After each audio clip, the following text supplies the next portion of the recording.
নিম গাছ লাগিয়ে মিষ্টি ফজলি আম খাওয়া যেমন আশা করা যায় না, আশা করা কি তেমনি অশান্তির কাজ করে, অশান্তির বীজ বপন করে, অশান্তির নিয়ম পদ্ধতি আবিষ্কার করে এগুলো অনুসরণ করলে কখনো শান্তি প্রতিষ্ঠা করা সম্ভব না। আল্লাহ তাআলার দেওয়া বিধান প্রাকৃতিক বিধান, এই বিধানের ব্যতিক্রম কিছুই নাই। প্রতিদিন সূর্য ওঠে, সূর্য অস্ত যায়,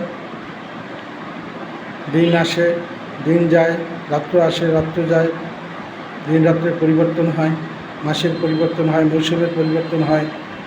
এটা আল্লাহ তাআলার দেওয়া বিধান। এই বিধান কেউ অতিক্রম করতে পারে না, ব্যতিক্রম করতেও পারে না। কাজেই আমাদের জীবনে চলার পথে এরকমের স্বাভাবিক বিধিবিধান আল্লাহ তাআলার দেওয়া, এর বিধানের ব্যতিক্রম করলে সমাজে অশান্তি হবে, পরিবারে অশান্তি হবে, রাষ্ট্রে অশান্তি হবে, ব্যক্তি অশান্তিতে থাকবে, পরকালেও ঠিক একই কারণে অশান্তিতে থাকতে হবে। কাজেই আসুন আমরা নিম গাছ লাগিয়ে নয়, ফজলি আম গাছ লাগিয়ে ফজলি আমের আশা করি, বেল গাছ লাগিয়ে বেল গাছে আশা করতে পারি, নারকেল গাছ লাগিয়ে যেমন সুপারি তালের আশা করা যায় না, তেমনি সুপারি নারকেল লাগিয়ে তাল গাছ আশা করা যায় না। এই নিয়মের ব্যতিক্রম করা এটা যেমন ঠিক না, এটা যেমন অন্যায়, তেমনিভাবে আল্লাহর আইনের বিপরীতে নিজের আইন তৈরি করে তারপরে সেই আইনটি অনুযায়ী বিচার ফয়সলা করাটাও আল্লাহ তাআলা পছন্দনীয় নয়, এটা আল্লাহ পছন্দ করেন না।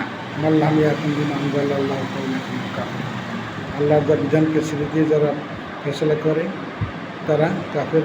আল্লাহ তাআলার কথা বলেছেন তারা জালেম, তারা ফাসিক।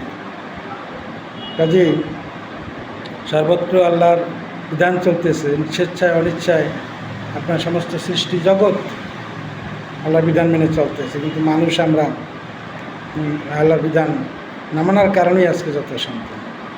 চিন্তা করেন, মানুষ মারার জন্য কত রকম মানবাস্ত্র তৈরি করা হচ্ছে, আধুনিক কোটি কোটি ডলার ব্যয় করে এই যে বড় বিমান, জেট বিমান, জঙ্গি বিমান, তারপরে বিভিন্ন ধরনের ক্ষেপণাস্ত্র, তারপরে অ্যাটম বোম, এগুলা কি বনের পশু পাখি সিংহ এগুলো মারার জন্য? এগুলো বরঞ্চ মানুষ মারার জন্যই ব্যবহৃত হয়ে আসছে, তৈরি করা হচ্ছে।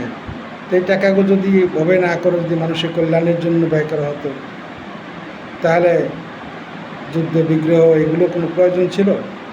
মূলত তারা আল্লাহর বিধান মানে না বিধায়ী নিজেদের বিধান দিয়ে নিজেরা কর্তৃত্ব হতে চায়, ইলাহের স্থান অধিকার করতে চায়, বিধায়ী আজকে এই গোটা দুনিয়ায় পরিস্থিতি সৃষ্টি হয়েছে। কাজে এখান থেকে বের হয়ে আসতে হবে।